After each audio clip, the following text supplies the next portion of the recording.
in the beginning when we try to meditate, and to get the benefits of meditation that we hear about, so like being more free of anxiety, being more positive, being more calm, more clear, more focused, and also maybe a lot of things having to do with physical health, does not require a lot of depth in meditation. What it requires is a steady practice, doing something like watching the breath every day, or just about every day, once or twice a day, short bursts of concentrated stillness, and developing the ability to, developing the commitment to do it, but also the understanding that when you're doing your meditation, it's got to at least feel decent, right? And so the best way to feel decent, if your mind's wandering, you're having trouble with the breath, you're physically fidgety, you have anxiety, you have negative thoughts or something, just keep bringing your mind back to the feeling of the breath without controlling it, and learn to leave the meditation and feel absolutely successful that you did your best. Okay? It's in the beginning, a lot of the benefits that we hear about in the medical field and Western science about meditation, those can be obtained that way. And that kind of a meditation can evolve into something like 20 or 30 minutes at a time. And you're just doing something. There's a lot of techniques out there that are like that, where you're just kind of like inhaling this, exhaling that, focusing here. You'll get a lot of the benefits. But when you read books about deep spiritual experiences, saints communing with God, St. Francis communing with Jesus, Yogananda hooking up with Krishna, or when you talk about that kind of meditation, going deeper spiritually, having a direct relationship with the divine, the way I would define, if we're moving deep, would be, it's never going to be like visions, crazy astral experiences, out-of-body weirdness. Half the time when people experience those things, it's because they fell asleep and they don't even know it. Because you can get used to meditating and be really straight spine and be completely asleep. And you just go off into subconscious. You go off in the dreamland, and you'll have dreams related to whatever you think about meditation, whatever you want about meditation. And you might come out thinking you had this mind-blowing, great spiritual experience, and it was literally a subconscious dream. But the way to know if your meditation specifically, what I'm talking about when I say depth, it's this experience, it's an experience of, I want to say it right,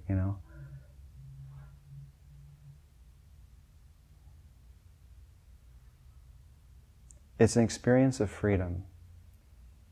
And in other words, you don't feel like you're meditating, you don't feel like you're doing a technique anymore. You might even be doing it, but you're observing a different experience inside where you feel free. And when I say freedom, what I mean is the part of, so I can only speak about my own experience, the part of my consciousness that divides everything up in life into likes and dislikes is gone. I don't know how to explain it. The likes and the dislikes go away, and you're completely aware, and you feel free. And that's the direction, and that's my personal experience. It's sort of like I've read books, and my key teacher Yogananda says, that the personality isn't who you are, the habits aren't who you are, that you're the awareness, you're the soul, that inside of you, sort of like in a way trapped inside of you, is the awareness that you're one with everything. That it's all good, that everything that's happening is happening for a reason, even crazy things that we see in the news. It's all for some reason to help the soul grow as it goes through all these different stages of life and stages of awareness and different forms of life. And we get all caught up in the movie, we get all caught up in the drama, and it feels like life sucks, or we personally, our own identity, becomes way too big. It becomes big. It's more important than anything else. And our own thoughts of ourselves, our own fears about ourselves become so big that they block out everything that's beautiful. We can't see anymore how good things are. We can't feel anymore our connection with the universe because we're so obsessed with me. Like me doing this talk, or me being a good guy or a bad guy, or having the right answer at any time, right? All this me stuff. And it's the same thing with recently I had to buy some clothes for something, and I hate buying clothes. And it's like a big thing, but I was thinking about it because when I was a kid it was a big deal. Because I get all this ego thing about my little haircut, my little outfit, what how to look cool but not look like you're trying to be cool, and it's like all this stuff that destroyed me in high school. But it's like I'm 56 years old, and I was, my way of dealing with it was I'll just never buy anything but t-shirts for the rest of my life, that I don't have any stress about that. But then walking into a place to buy a suit and everything, I get all freaked out. And I was having these memories, of it's almost like muscle memory of this insecure, needy, egoic crap, right? Okay, those things, when I'm having a good meditation, are gone. But the other thing is, it's like, there have been times in my life where, different things have happened. I don't want to say the exact things, but in family and different things where, let's say, I felt hurt or I felt like something was unfair. I don't know if anybody's ever experienced that on this planet. Sometimes things don't feel fair. We've experienced some kind of unkindness, right? And, it's hard to let it go. It's hard to look at that individual and say, it's all good, and really feel it, and really that's the reality, right? Okay, but in a deeper state of meditation, for whatever reason, a higher state of awareness, you could say, those things do go. And maybe some people here are already free of that. I'm not. So I'm not saying that you have it, but I'm only talking about me. But there are those certain instances in life where I still have a real struggle to consciously accept and to think about without feeling some kind of wish it was better, wish it was different, wish I could still talk to that person, but it's dysfunctional and I can't. But in that state of higher consciousness and meditation, it's just love. There's no need for anything to be different than it is. And there's also just this inherent knowing that even the greatest difficulties and challenges that we face in life are nothing compared to what's really happening in the long run, that we will all eventually know, that we will all eventually realize in our understanding.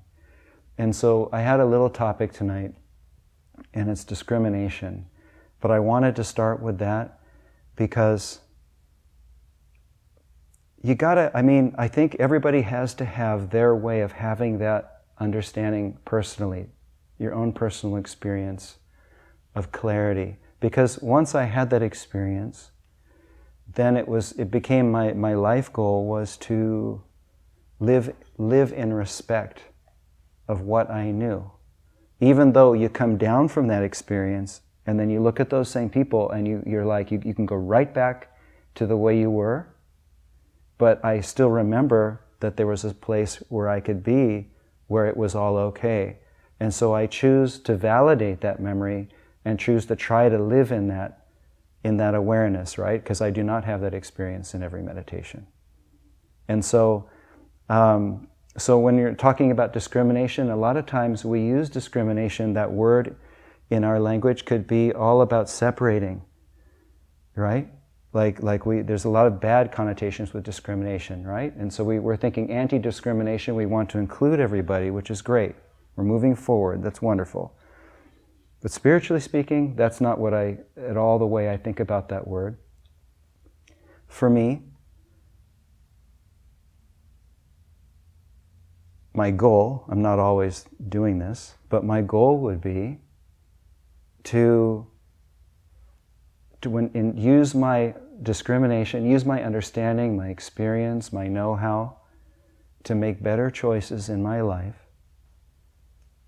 to support that experience of oneness that I believe and remember from meditation. And so I know that you can read in every great spiritual tradition that we're all one, that we're all children of something, and there's some kind of a purpose and whatever, that we're all created equal in some way. Those things just seem to make sense to me. But it doesn't look that way in this world. And it's so easy to get up, drive your car, go to your job, look at the news, listen to the radio, and start judging everybody, start dividing up the world into groups that we accept, groups that we hate, groups that we love, groups that we run away from. And there's people on the planet that are the source of all evil and the channel of everything negative, and then there's people on the planet that are supposedly doing everything right and everything good. And so everything's divided up into all these categories. And so one way to use discrimination spiritually is to work with our own experience of what brings us freedom. So for me, what brings me freedom is this idea that no matter what you do to me, even if you're hitting me with a stick or shooting me with a gun, I know that inside of you is a part of me.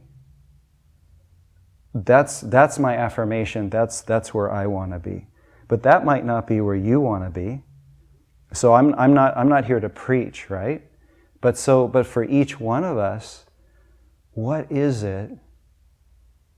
What is it that binds us? Because I know in me what binds me is separation. I hate thinking of groups being separate. I don't want to think of black people different than white people, and men different than women, and Christians different than Jews. I can't accept it. I'm not wired that way, okay? Although I can see all the outer reasons why people feel those things, but I don't believe it in my heart, and when I start to believe it in my heart, it makes me sad. And so for each one of us, I think we have to decide. That's why meditation to me is so important. It's great to meditate a little bit and get calm and get quiet and just feel in your heart what feels right for you, what you're really inspired about, and how you want to live and how you want to feel about life and yourself and everybody else. And then use your power of discrimination to go against all the things that we hear in the world, that we hear in media, that we see happening even all around us in our families and our friends, and even in our own personalities and our own habits. We can choose to discriminate and make better choices and embrace the ideas and the feelings, the ways of being inside of us that bring harmony in our hearts, that make us feel free, that make us feel healthy and whole. And then everything else, it doesn't matter. I know that there's not a single person in this room that to be healthy and whole, you have to chop the head off another person, so we can talk about it that way, right? We've got a certain level of common sense and development in here. But I think at the end of the day, that's one way to think of discrimination. It's just making better choices. And so one way to do it would be to try to not, for some of us, at least for me, there was a long time where I didn't even trust myself to make decisions on the fly. And so whenever there was a big decision, I would take it into meditation and I would let go of it, and I would just kind of feel in my heart, does this feel right? Whatever it is, it's business, relationships, who knows what. Does this bring me the right feeling? Even if I don't understand it mentally. See, that's the other thing about discrimination. We've been taught in our time, in our culture, our world, that to use reason, to weigh everything out, to make a list, and do it mentally, and I don't believe in that at all. It's better than nothing. But I think it's better to trust your heart and your intuition, because your intuition will tell you by what you feel what's really right for you at that moment, and it may defy all reason. And but it depends on how we are. It needs to be balanced. Some people might be too crazy that way. But at the end of the day, that's all I can say about it is Be guided by your heart, do what makes you free, and don't be fooled by what you've been told. Don't be fooled by what you've been taught, and don't be fooled what you see in movies and television and news. Don't be fooled by our politicians. Don't be fooled by spiritual leaders. Go with what you know in your heart is right, and trust it, and validate it with your actions, and walk tall. You know, like, if it doesn't work out, it doesn't work out, then learn from it. And maybe it's not supposed to work out, and we just needed to do that to get clear about our own intentions in life. And then, you know, life in one way feels like a battlefield, but in another way it feels very freeing if we're not measuring our success by how other people view us, by the normal measurements that everybody in the world uses of whatever it is, fame and fortune or your car, you know. And it's just by knowing that you can go sit down and have coffee, or you can go walk at the beach, or you can go to your job, and the decisions that you make and the way you interact with people, like, let's say in your recent memory, like of that day, that you did your very best to operate, you know, from a place of love and kindness and sincere respect, and just trying to do the right thing. And I think that's a pretty good place to be. I would say that's freedom, at least for now while we're in school.